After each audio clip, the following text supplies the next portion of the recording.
Hey guys, welcome back to Prep Talk on Prepping in Progress. Or is it Jeep Talk? Who knows? It's been a while, so let's get caught up. Let's take a look at the roads and what I'm driving in. It is Tuesday during snow apocalypse, so stay with me.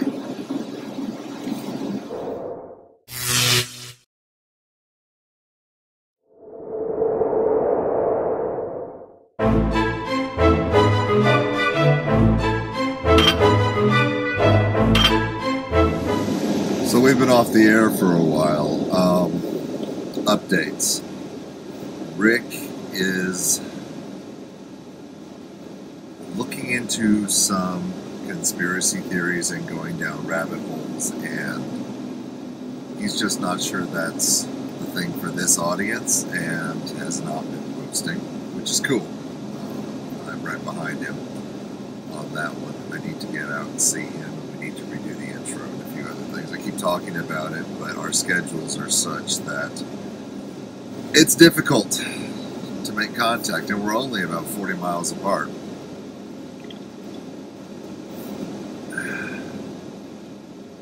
The building of the tiny house is now up. Got to do electric, water, gas, insulate, walls, the whole nine, flooring. Anybody out there have any advice? Do we do flooring first or walls first? I'm not sure. I'm really not. So throw that in the comments. We're still waiting to get some more names for baby prepper. Might just call her Miss S or use her first name. It cold. It very, very cold. How are your preps? Because, yeah. I took some of the water out of the water bottles that I keep in the Jeep. Good thing I did, because they're frozen solid. The current temperature is negative 7 degrees Fahrenheit in northwest Arkansas. Usually, we're in the 30s, bouncing between the 40s and 30s about this time of the year. And then we'll have days of 60-degree weather.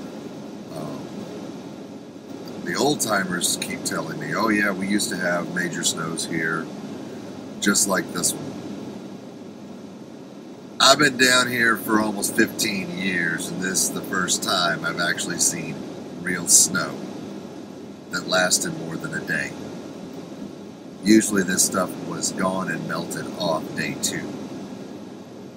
I remember the big ice storm, mid-2000s, probably 2007, that knocked out power across northwest Arkansas for, well, I didn't have power for almost a month, or about a month.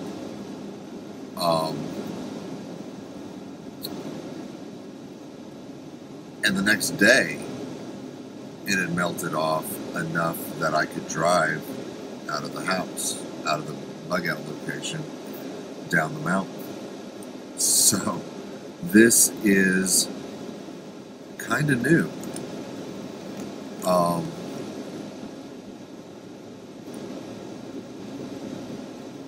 Been kind of an interesting week. Before all this hit, I got off work Friday, drove 4 hours down to the old house in Mina, and picked up our dog, Nanook. I believe you guys have seen her before, the white Timberwolf mix, Malamute mix. And brought her back up here. I've not been staying at the bug out location during this. For personal reasons of health. That's been kind of interesting. And that's part of the reason why I haven't been posting. So there's that. But we brought Nanook back. She's doing great. And I'm glad, before all this negative degree weather hit, I'm hoping some things down in Mina are a little bit warmer. No one was home when I got there, and cat food dishes were out on the porch, so I'm assuming the cats were outside, and I really hope they are warm and safe. But I didn't see them, so say a prayer for Bug and Harley, because yesterday was Monday of the snow apocalypse. I did not go into work. I got up at 4 o'clock as usual, tried to get on the road, and there was just no way. The snow was still coming down, and the roads were, what was plowed was slick as snot, and what was not plowed had 2.5 to 3 inches on it, and by the end of the day it had between 5 and 6. So yeah, that was fun. I didn't get out, headed toward work until about 5:45, 6 o'clock this morning. I was supposed to be there an hour ago, and yeah, that's not happening. I'll probably be there in about 15-20 minutes. These are state highways. This is State Highway 412. As you can see, this is a good section. I was driving on what was pretty much 2 lanes. And this is what we're looking at up here in the middle of nowhere.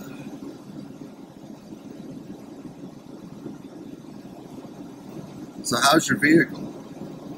Do you have your winter tires? Have you checked your oil? Have you checked your fuel? Have you rearranged your bug out bag and your hinge bag and your gear bags for winter? I did, but I was not anticipating -degree weather. Probably should have put in some extra clothes, or more extra clothes. Currently in my bag, I've got a set of fatigues for working, or changing into to be dry. There we go. Yeah.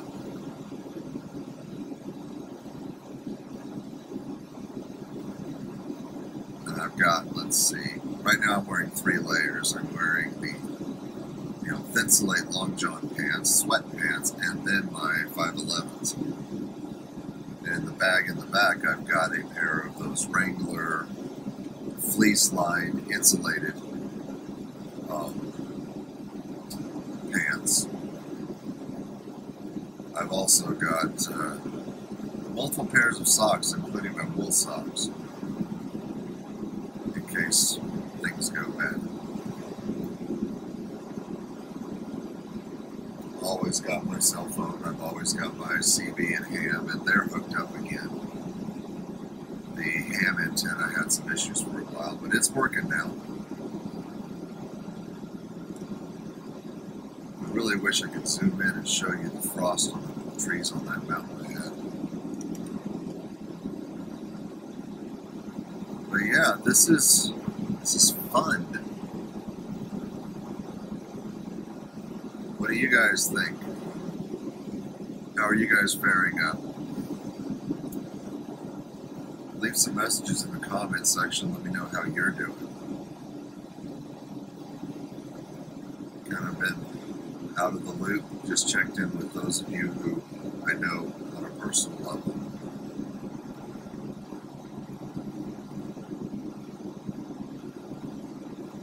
What are we going to do with all this, Global warming has been called everything from a myth to the next big worry. Well, obviously something is going on with the weather, because I haven't seen this in 15 years. That begs a big question. It begs a really big question. What's going on? Do I believe that the polar caps are going to completely melt and we're all going to end up swimming? No, I don't.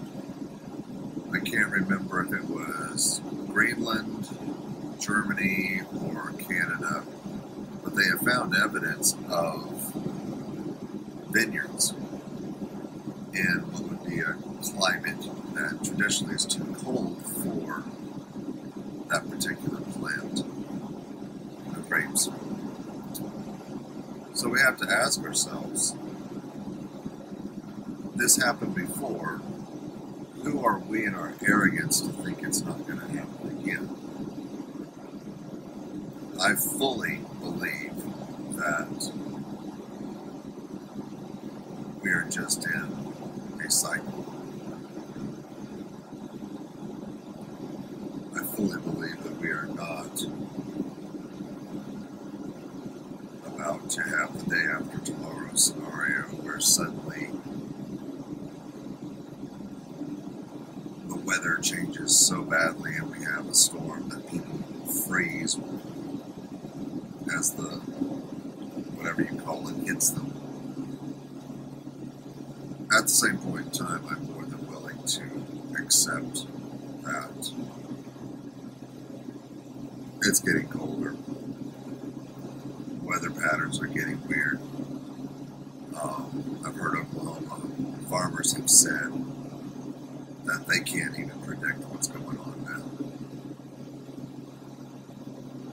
They've never seen things like this before.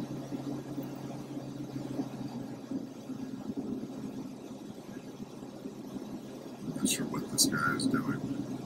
I've got a semi with his blinker on, but I don't see any place for him to turn. I'm going to slide past him.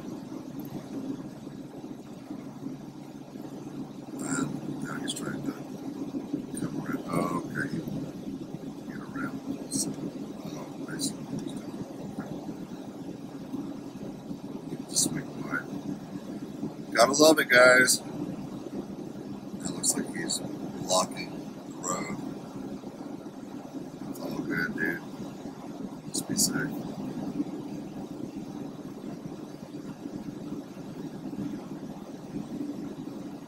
Bad guys. I'm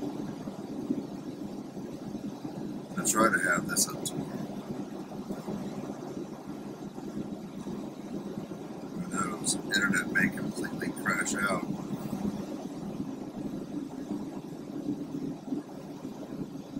But back to the weather and your gear.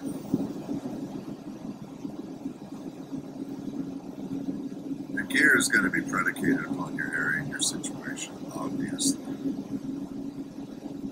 My recommendation is throw in some hand warmers into your gear bag. Throw in extra clothes, warm clothes, an extra hat, extra gloves. Throw in some tools, for your most common vehicle breakdowns. Get yourself a thermos and keep hot coffee or hot tea in it. I've got one that keeps it warm for 24 hours.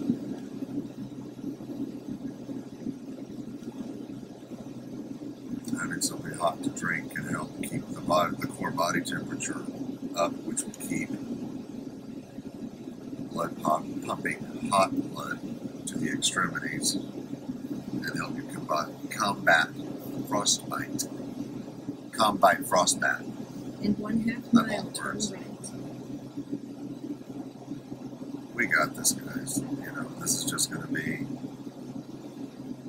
a hiccup. Today's going to be good. Tomorrow's 50% chance of snow. It's supposed to get worse again. So it begs the question. Hiccups. This is just a hiccup, right, Steve? Okay. How many hiccups does it take for it to become the norm? How many times do we raise taxes before we're accustomed to it?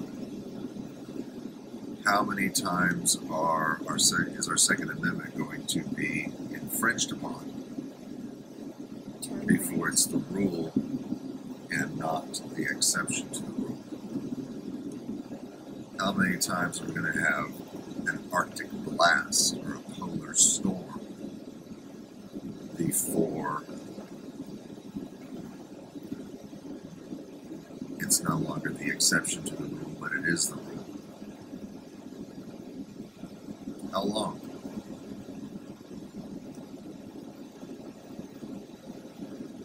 I don't have the answers. What I do have is the concern. In 1¼ miles, turn right. Yeah, the GPS is going to be yelling at us for a while because I'm not listening to it because the roads. And as a matter of fact, I'm going to ease over into another lane because it's clearer. So if this polar vortex or Arctic blast is going to become the norm, we need to start revising our winter gear selections. Those of us who live further south need to look into what we used to call snow pants and snowsuits. You know, the thick down onesies. Some of them look like overalls with just pants, and then your winter coat goes over them. Some of them are full-blown coverall, spacesuit looking things. I remember having snow boots in Nebraska. Those things were so warm. Temps still got cold on. But walking to school all bundled up like a marshmallow. Maybe time for those of us further south and as far south as Missouri and even Texas might want to start throwing some of that stuff into our gear bags. In 1/2 mile, turn right, then turn left. All right, guys, we're going to pause this. And we're going to come back in just a moment. And we're back, and we're not in the Jeep. I know in the last segment I said we'd be right back, you know. Well, minor SHTF. After I stopped the video, I heard a piece of ice break loose from the bottom of the Jeep. And I heard it banging around the undercarriage. Looking out the rear view, waiting to see this big piece of ice that I'm anticipating go skittering down the road. Didn't happen. And I noticed that the Jeep was driving a little funny. So I pulled over on the side of the road. The universal joint and the constant velocity joint on the secondary drive shaft that powers the four-wheel drive, gone. Parts are hanging from the undercarriage. Thankfully, because the Jeep has 2 drive shafts, I was able to take it out of four-wheel drive and limp the Jeep to my repair shop. And if you're ever in Northwest Arkansas and you need help, Brockman's Automotive in Harrison, Arkansas, great set of guys. Honest Christian, they'll do the best they can for you. If you need parts, they'll say, well, this is the generic, this is the not. Oh, and by the way, the generic's made by the people who make the name brand part. It's up to you. Really great set of guys. So, yeah, ended up getting that replaced. Took the Jeep out. Noticed that it's drifting just a little bit more than usual. Okay, heavy winds, lift kit, but I noticed it kept up. Took it back into the shop. Something's wrong. Jack it up, start messing with the front end. Yeah, driver's side ball joints somehow went out during the ice storm as well. So, yeah. The the Jeep is currently in the shop. But to continue our talk about cold weather gear and what you should have in your vehicle, I think I covered this, but usually I either take my water bottles out of the Jeep or I lower the level in them so the ice has space to expand when it freezes, when the water freezes. That's one thing I highly recommend. Hand warmers, not just using them on your body, but using them on your water bottles. Good idea. And sometimes when you don't have the tools or the parts to fix a problem, stop and take a look at the vehicle you're buying. I don't like how computerized that Jeep is. My next vehicle is probably going to be an 80s model Jeep. Very little computerization. Stuff that I can work on just about anywhere. Because that computer drives me nuts. Trying to work around it, trying to tune around it. Not my favorite thing to do. But I do appreciate the secondary drive shaft, because I've driven Blazers and whatnot where it was all on one and you were just engaging the tires and whatnot. Older model vehicles. I actually miss my old Chevy Blazer. That was a good vehicle.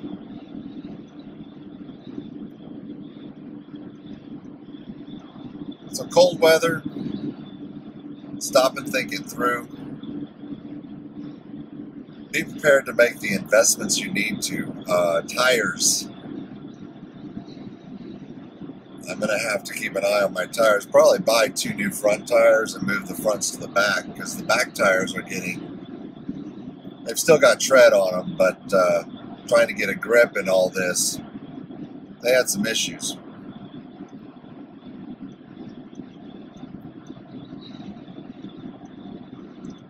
You know, we're preppers. We try to put beans, Band-Aids, and other things starting with B away for a rainy day. You use 1 can of Progressive soup, you go buy 2. You use 5, you go buy 10. And you put them aside in your pantry. I highly suggest we start doing that with dollars, if you're not already. Because at some point you're going to need new tires for the vehicle. At some point you're going to need new parts for the vehicle. And you don't want to put that on the credit card and then have to slowly pay that off and pay the interest off to get that taken care of.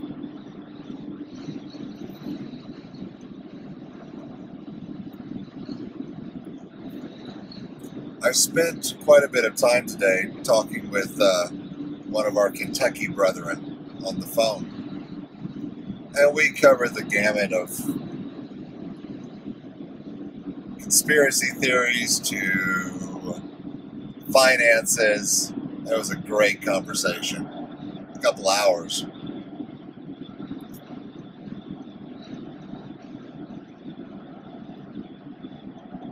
And he explained to me a little bit about how you don't have to buy a full Bitcoin. You can buy, they've got it cut down into smaller amounts and currency amounts, and you invest so much and you can use it to buy and sell, or you let it sit, accrue value, cash out into your PayPal account, move that to your bank account. I'm intrigued. I happened to take a look at Bitcoin prices during the ice and snow when I was not doing much except for checking my email and trying to make some things happen. And the exponential growth of the Bitcoin has been interesting. I remember when it was first murmur on the financial markets, and people were going, yeah, this will never take off, and it did. It did take off.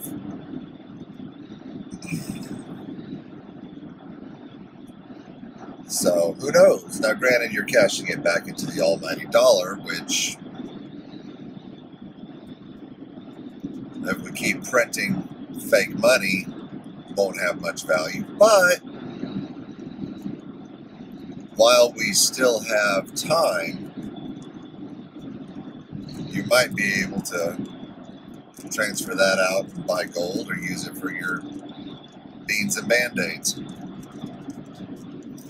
Do your own research, check it out, but that's what's kind of rolling around in the back of the old man's brain at the moment. So, yeah. Alright guys, we're going to shut this video down, maybe film another one, who knows? Shall I call this Canyon Talk, since I'm in a GMC Canyon today? I'll talk to you guys soon.